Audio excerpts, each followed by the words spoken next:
সুপ্রিয় শিক্ষার্থীবৃন্দ, আজকে আমরা রাইট ফর্ম ভার্ব নিয়ে আলোচনা করব। আমরা ইতিপূর্বে রাইট ফর্ম ভার্বের মধ্যে present indefinite tense, present perfect tense, past indefinite tense এবং প্যাসিভ ভয়েস সংক্রান্ত আলোচনা করেছি। আজকে আমরা আলোচনা করব পজিটিভ ভার্ব নিয়ে। পজিটিভ ভার্ব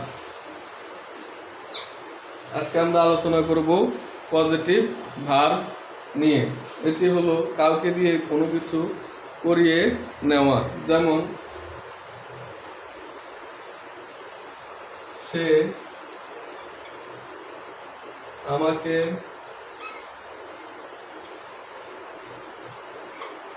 দিয়ে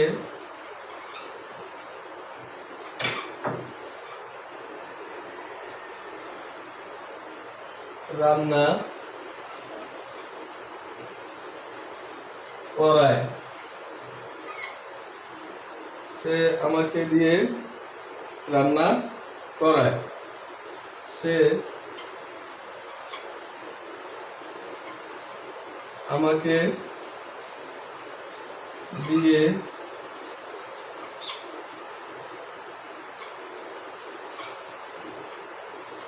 কাজটি করায়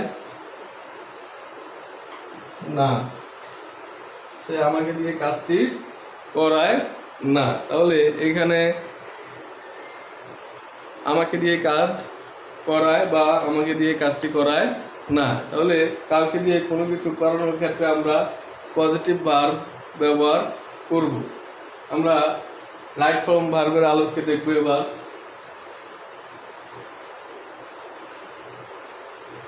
child, child labour,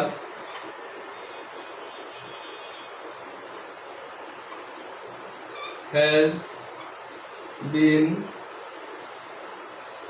forbidden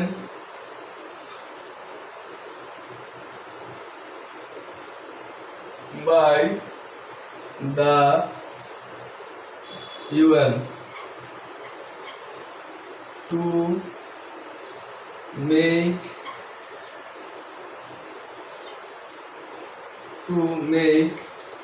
a child, to make a child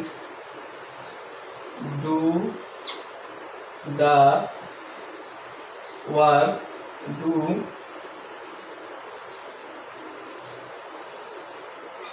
a work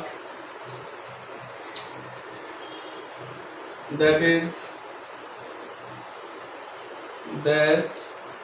is suitable for a man is punishable, is punishable. তাহলে child labour has been forbidden by the UN, জাতিসংঘ কর্তৃক শিশুশ্রম নিষিদ্ধ করা হয়েছে। এই সেন্টেন্সটি আমরা ইতিপূর্বে দেখেছি।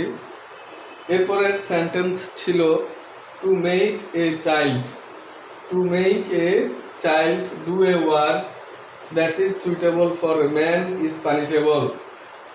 তাহলে দ্যাট ইজ সুইটেবল থেকে যদি আমরা পড়ি, দ্যাট ইজ সুইটেবল, সুইটেবল মানে উপযুক্ত, ফর এ ম্যান একজন মানুষের জন্য। এখানে ম্যান বলতে বড় মানুষ বোঝানো হয়েছে, ফর এ ম্যান একজন ব্যক্তির জন্য, যে শিশু নয়। তাহলে শিশু ইংরেজি কি? চাইল্ড। আর এখানে ম্যান বলতে ব্যক্তি বোঝানো হয়েছে, যারা বয়স্ক।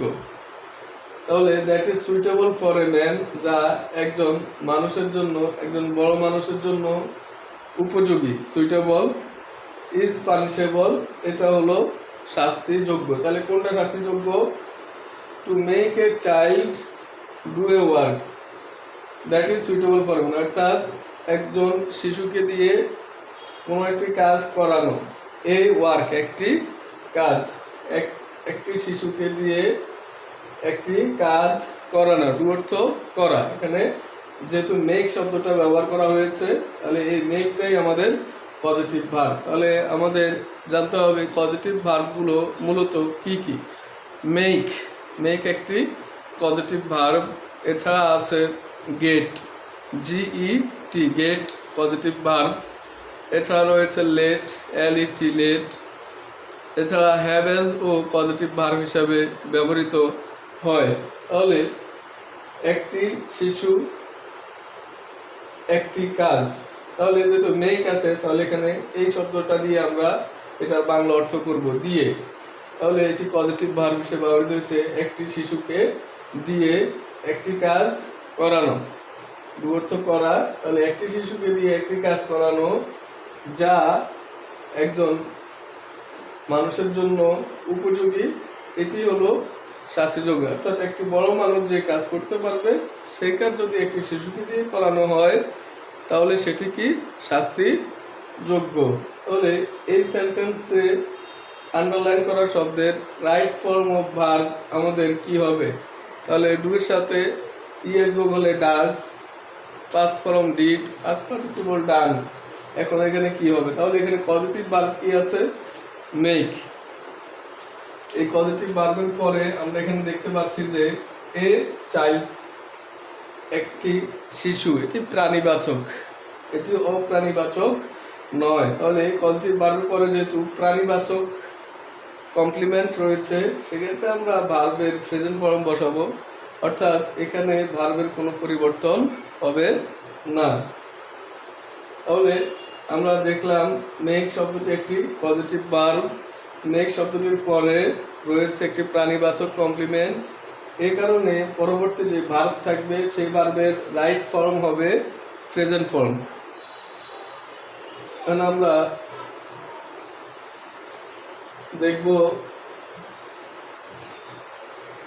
এই সেন্টেন্সগুলো কিভাবে গঠন করা যায় ইংরেজিতে।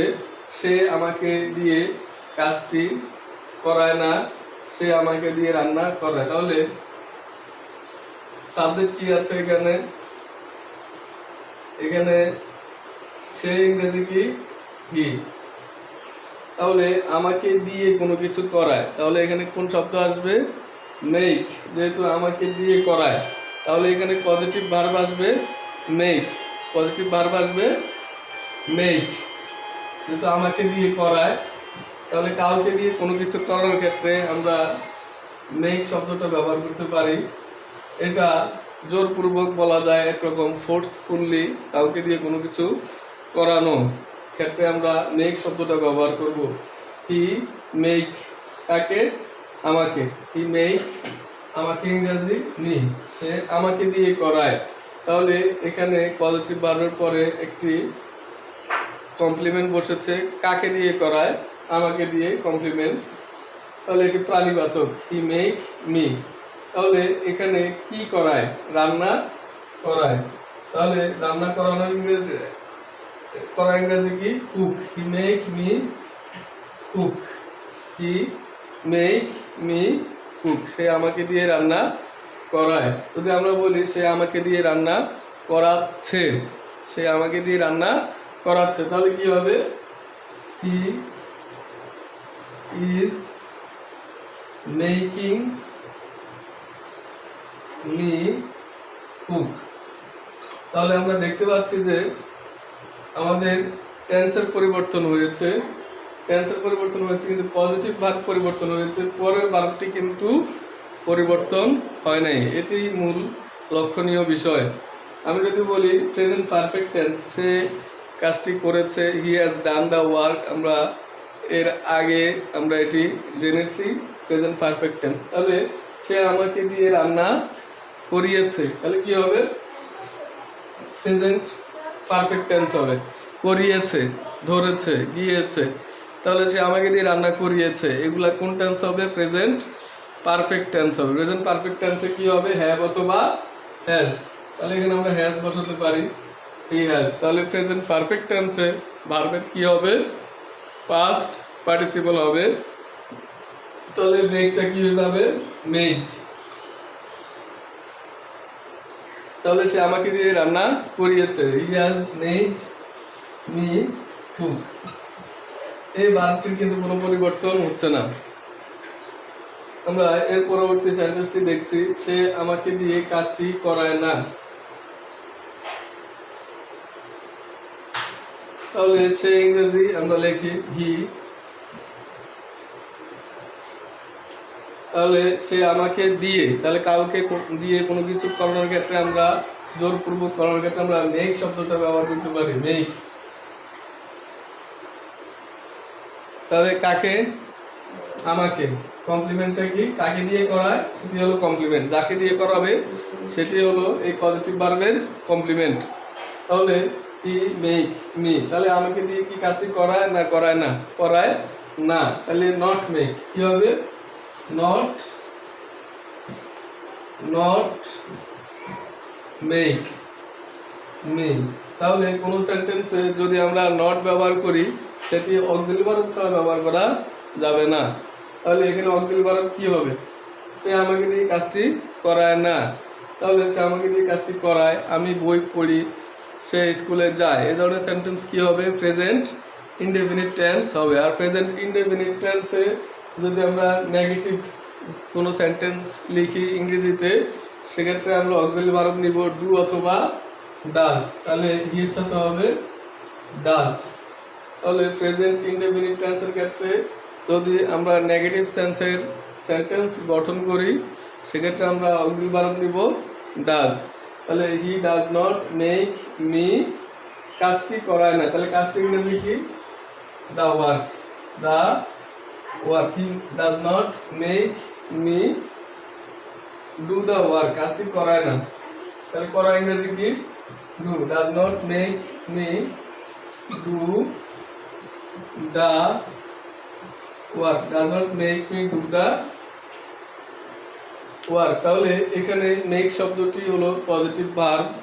এরপরে যে ভার্বটি রয়েছে ডু, এই ভার্বটির পরিবর্তন হবে না। তাহলে কেন পরিবর্তন হবে না? কারণ এই মেক শব্দের পরে রয়েছে একটি কমপ্লিমেন্ট যেটি হলো প্রাণীবাচক। আমাকে, এটি একটি প্রাণীবাচক কমপ্লিমেন্ট। এই কারণে এই ডু শব্দটি পরিবর্তন হবে না। যেরকম আমরা করেছি to make a child do the work.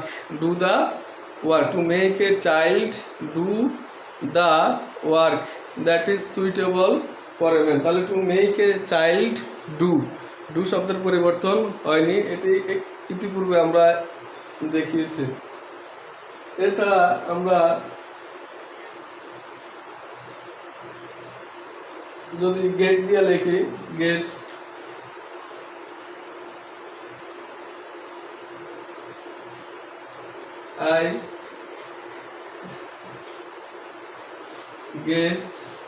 গেটের পাস্ট হবে গট। গেটের পাস্ট কি? Goat. I got the car wash. I got the car wash. এখন আমরা বলেছি যে পজিটিভ ভার্ব মেক হতে পারে, গেট হতে পারে, লেট এলইটি হতে পারে, হ্যাভ অ্যাজও হতে পারে। তাহলে এখানে পজিটিভ ভার্ব হলো গেটের পাস্ট ফর্ম গট। এখন আমরা দেখতে পাচ্ছি যে এখানে এই পজিটিভ ভার্বের পরে রয়েছে একটি কমপ্লিমেন্ট। কমপ্লিমেন্টটা কি? The car. এটি প্রাণীবাচক নয়। তাহলে যদি প্রাণীবাচক না হয় তাহলে এটি প্রেজেন্ট ফর্ম হবে না, এটি কি হবে? পাস্ট ফর্ম হবে। তাহলে ওয়াশের পাস্ট ফর্ম কি? Washed. I got the car washed. আমি গাড়িটি ধুয়ে নিয়েছি কাউকে দিয়ে। I got the car washed. তাহলে তোমরা পজিটিভ ভার্ব সম্পর্কে বুঝতে পেরেছো আশা করি। সবাইকে ধন্যবাদ। ভালো থাকবে, সুস্থ থাকবে। আল্লাহ হাফেজ।